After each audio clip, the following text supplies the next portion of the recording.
You're listening to Resilience Rising, the podcast that shatters poverty myths, sparks optimism, and fuels innovative change through community-inspired discussions. On behalf of Brian and myself, I'm honored to acknowledge that we are currently recording on the traditional land of the Anishinaabe. The Anishinaabe include the Ojibwe, Odawa, and Potawatomi nations, collectively known as the Three Fires Confederacy. CFS Counseling and Wellbeing and United Way Simcoe Muskoka respect Indigenous history and culture and are dedicated to moving forward in the process of reconciliation with all First Nation, Métis, and Inuit people. So I'm Brian Shelley from United Way Simcoe Muskoka, and I'm joined today by Amanda Fellows from CFS Counseling and Wellbeing. And this is the first episode of Resilience Rising, and so excited to be launching this project with you folks. We hope that this is a great opportunity for us to bring some challenging conversations to our public, and at the end of the day, hopefully raise levels of empathy and understanding across Simcoe Muskoka. That's awesome. I'm so excited to be here. And we have great first guests on this episode. We do. So today we're going to be joined by Christine Bushy and Kelly Jones, and they're going to talk to us about how we define, understand, and begin to address poverty across Simcoe Muskoka. Welcome, Kelly. Welcome, Christine. Thanks for having us. Thank you. So I'm going to start just by giving you each an opportunity to introduce yourself and why you're here joining us today. So Kelly, we'll start with you. What brings you here? So I would like to think that growing up in poverty, that lived experience lens that I have has landed me in an incredible role with the YWCA Muskoka in doing the poverty reduction work that we do. And I'm extremely passionate about equity and community and everyone understanding that connection is really what makes the world thrive. So I hope that today we can have that conversation and hopefully others will start to follow suit. Awesome. Thanks so much. And Christine, what brings you here with today? I'm currently the chair of the Poverty Reduction Task Group in Simcoe County. My position that brings me there is I'm the manager of the Chronic Disease Prevention Program at the Simcoe Muskoka Health Unit. We know that there's a strong connection between various chronic diseases, heart disease, stroke, cancer, diabetes, and people who are living in low income. So there's some direct correlation there that brings me to chair the Poverty Reduction Task Group. Poverty Reduction Task Group has many community partners on it. There's a great partnership between our Poverty Reduction Task Group, various community partners, the health unit, and we're all working together to really help people to understand poverty, not only just what it is, but the actual lived experience of poverty, and look at how we can take action together. That's awesome. You guys are exceptional first guests because I think that, the work that the Poverty Reduction Task Group will really help folks to understand what the landscape looks like for poverty here locally. And Kelly, really excited to hear about all of the innovative work that the YWCA is doing around Bridges Out of Poverty and circles and getting ahead, and really great and cool, innovative ways to address some of those really critical poverty issues. So yay for first guests. Yeah, and so I want to touch on something that both of you kind of spoke to, and that's how do we define poverty? And so we'll start, Kelly, with you. How do you define poverty? Yeah, I feel like poverty can't be defined in one category because there's so many layers to it. And automatically we just assume it's lack of finances. And so that just go get a job mentality is just kind of grinds my gears when I hear someone say that. And with the Bridges Out of Poverty work that I facilitate, we talk about 11 resources. So Brian, Amanda, Christine, everybody has 11 resources. And once one of those resources start to fall, everything else begins to fall with it. So one of the primary ones is relationship and role models. And if you don't have that in your life or the ability to connect with others, you can't get the 11 resources to feel topped up. So my definition would be the extent that an individual goes without resources. Interesting, Christine. How would the health unit or the Poverty Reduction Task Group define poverty? Yeah, there are a number of definitions for poverty. United Nations has a definition. The World Health Organization has a definition. The federal government came out with a poverty reduction strategy back in 2018. Their definition is more around measures like the market basket measure and how people do or don't measure up to that market basket measure. That's all very technical. That's all very wordy. It's statistics and targets. I like to think about poverty or define poverty as to the degree to which someone has the resources, various resources, all 11 resources, to really participate fully in their lives, fully in their community, and to live with dignity and respect. Yeah, and I think the work of the poverty reduction task group does a lot of work to help folks understand those things. I wondered if you could speak to Christine, speak to the scope of some of the work that PRTG takes on to address and help people understand that it is more about all of these other elements and not just financial resources. Absolutely. We do a lot of awareness raising, and it's more than just awareness raising about statistics and terminology and definitions. We really are trying to increase awareness and deep understanding of what it's like to live in poverty, experience poverty, all of the things that you struggle with on a day-to-day basis. As Kelly said, it's more than just, and not even possible sometimes, to just get up and get a job. There's so much more that impacts on people who are living in poverty, and so much more that they're struggling with. I think we really, as individuals, as organizations, particularly as elected officials, politicians, we need to understand that experience to really know that something has to be done, that this is not acceptable. We can't allow people to live in these kinds of situations. And so then what we want to do is we want to move from talk to action. So we do things like we hold events. We've held a couple of living wage events where we bring people together to talk about the impact that an actual living wage can have on people, the difference that it makes in their lives. We've hosted 2 Rethink Poverty events where we increase awareness, but then we talk about what action needs to be taken. We know that there are what we call structural drivers for poverty. It's things like politics, economy, commerce, our social structures, structures that put people and keep people in situations where they're experiencing discrimination and racism. There are structural drivers for poverty that we want to look at how we can take collective action on as a poverty reduction task group. So we do a lot of awareness raising, but we're also looking at things we can do to encourage collective action. Things like encouraging living wage, encouraging social assistance reform, encouraging the implementation of a basic income in Ontario, in Canada. Those kinds of drivers that really are the structures that put people in poverty and keep people in poverty. Those are the things that we want to raise awareness about and then encourage collective action on. Thanks for that. I want to pick up on that with a question for Kelly. So, Kelly, Christine just mentioned policies and systems.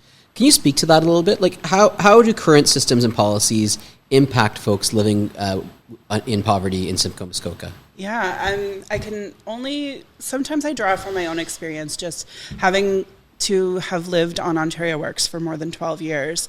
Being $324 is what I received monthly for my shelter cost.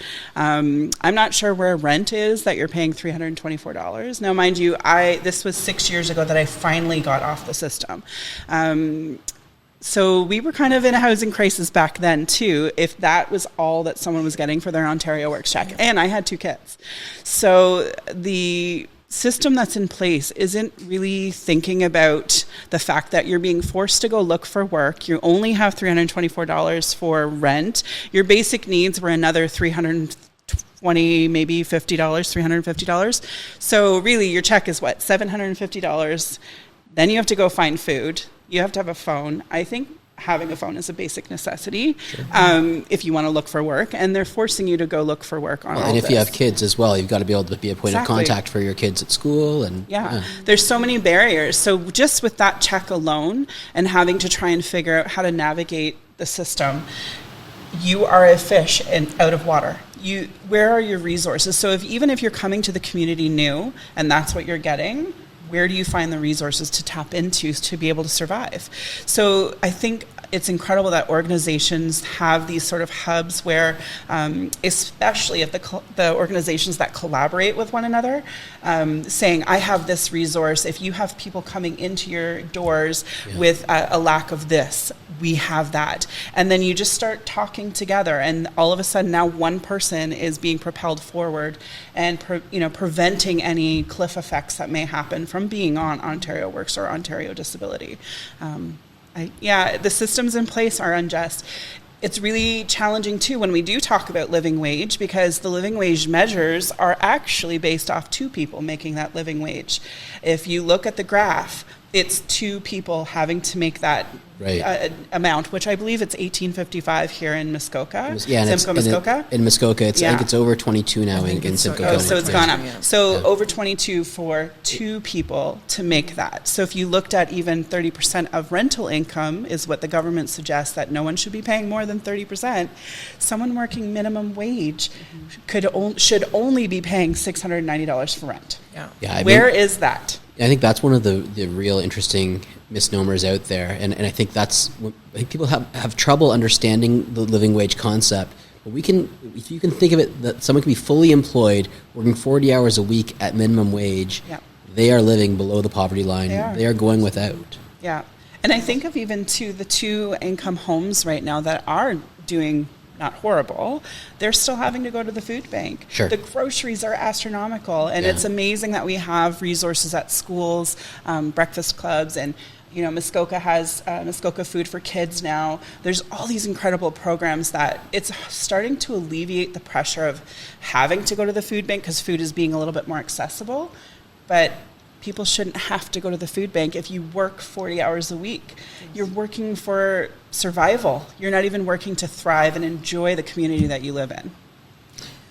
We do have some local data in Simcoe and Muskoka. The health unit for many, many years has been conducting the Nutritious Food Basket Survey. So we go out to 14 grocery stores across Simcoe and Muskoka. We gather data on the cost of 62 different food items that would be considered a healthy food basket. We then calculate what it would cost to feed a single individual, family of four, for that basic food basket. And then we look at the cost of rent. And we know that the figures we get are somewhat underrepresented. And then we look at various wage scenarios. And we know that about 18% of Simcoe Muskoka residents are food insecure. They're experiencing some degree of food insecurity every year. And when you have a finite amount of money, I've often heard people say people will go hungry before they go homeless. Parents will go hungry before they let their children go hungry. I would go days without food. In order to make sure my kids had lunch. Yes. Because the other component to that was if my kids went to school without a lunch, who are you getting a phone call from? Right. Children's Aid. Right. And that's a whole other ball game to jump through hoops, especially now living in one-bedroom apartments, mom and dad sleeping on a couch. You know, there's so many factors to what creates poverty for someone. And I used to use the food distribution baskets that you all distributed.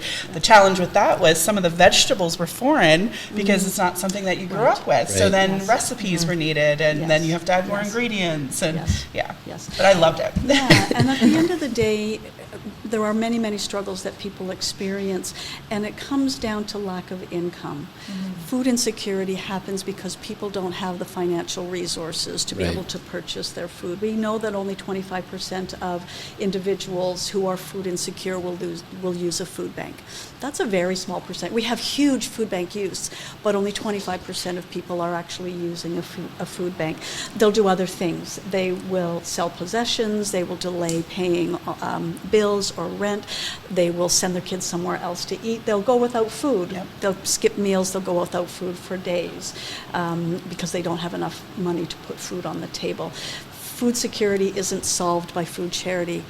Food banks and community food programs absolutely essential to meet those urgent food needs. But we know it's a Band-Aid. Yeah. We need income solutions. Well, and that's what Poverty Reduction Task Group is all about, is income solutions, policy and program solutions to reduce poverty. Well, and I think we saw some of that during COVID with CERB and those basic income pieces. And in an episode further down the road, we'll actually have our food bank partners be a part of those discussions just around how food bank usage was actually down when COVID first started, right? Because people were getting a basic income, which the Poverty Reduction Task Group also advocates for. I think the challenge is there are so many of these, what I hear you say is all of these really layered systemic issues that we don't always have a lot of control over.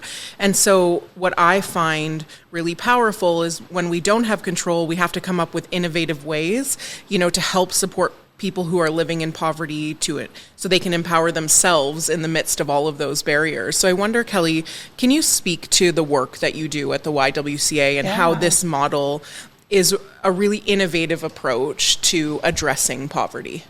Yeah, so it's really, I love the work that we kind of brought into the YWCA. It started with our Getting Ahead program, which is a 12 to 15 week program that I actually had to attend because my life was just in such chaos and I didn't know where to go. I just knew that I deserved better. So I showed up. There was 15 other people just like me. That's a big fear. When you face poverty, you feel like you're alone, right? And I showed up, 15 other people. We're all around this table, and for 12 weeks we talk about our life now, what it takes to make changes. We talked about theory of change and how that operates, because when you consistently go without, your brain stops really processing choice, and it becomes scarcity mindset, which is really challenging because you always think there's never going to be enough. And that's when we look at crime rates and the choices that we don't really see the consequence from because we're in survival mode. Right. So this is a great workshop that sort of pulls that down, makes us feel calm, and each week we just push forward towards SMART goals. Now, SMART goals is a middle class mindset. So when you're in poverty, we have to understand that middle class, that's how the world operates, is middle class, right? So when you're in poverty, like I said, you're a fish out of water because everything has rules and regulations and hidden rules. We identified that with parking today.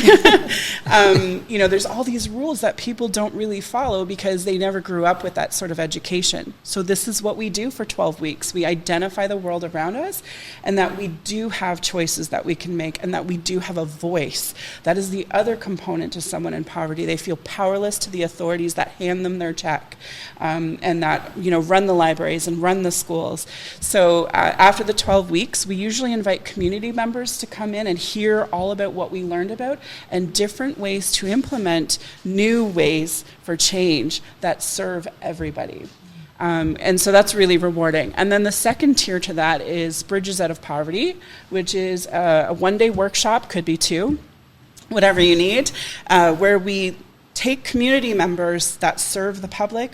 We lawyers, doctors, politicians, organizations, police officers, and health nurses. We have many of them that come in because they deal with people on the public daily. And you educate them about what poverty actually looks like. It's not just go get a job. So we talk about hidden rules and language, how that can be a barrier to someone's success.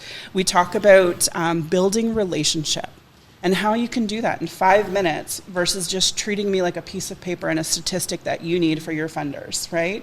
And it's incredible to see all the ahas happening in the crowd when I facilitate that. When we put both of those together, we have Circles Muskoka, or Circles Canada, really. So Circles is a program where we take the person that graduated from Getting Ahead, we call them a leader because they're leading their new life, and we take someone who graduates from Bridges Out of Poverty and we call them a new ally. And if they want to continue their journey on understanding poverty, we pair them together. And what's happening there is a healthy relationship that creates stability and consistency, and it builds trust. And over time, not only does the leader learn new ways to create habit of change going forward, but the ally continues to learn and advocate against poverty and the systems that are holding it in place. And I can speak to this because I graduated from all of these programs and then I started running it for 6 years. And watching the community change over such an incredible program, volunteering has its benefits, but when you volunteer as someone's matched person, you are choosing to be with that person, and that makes the difference for that person because they feel connected to the world again. I could go on about Circles for hours, so you're going to have to stop me somewhere. But yeah, I am just so deeply rewarded that this program exists and that we get to teach community about poverty in a different perspective, and the fact that the resources start topping up in that group.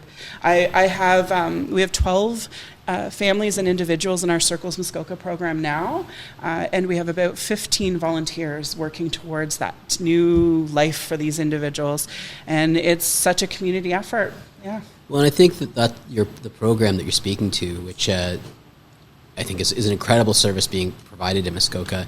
It's a really good example of how we have to understand that the social programs to move people from poverty to possibility aren't one and done. Yeah. It's a longitudinal, long-term change because it's undoing not just years, but actually generations Yes. of poverty and not even learned behavior, but generations of poverty and lived experience. Yeah, the trauma of poverty alone, right? When you have to endure going without, like I mentioned before, that scarcity mindset over time continues to grow and grow and grow. So I am not denying that there are individuals that are in poverty that may be helpless. Like we cannot help that individual.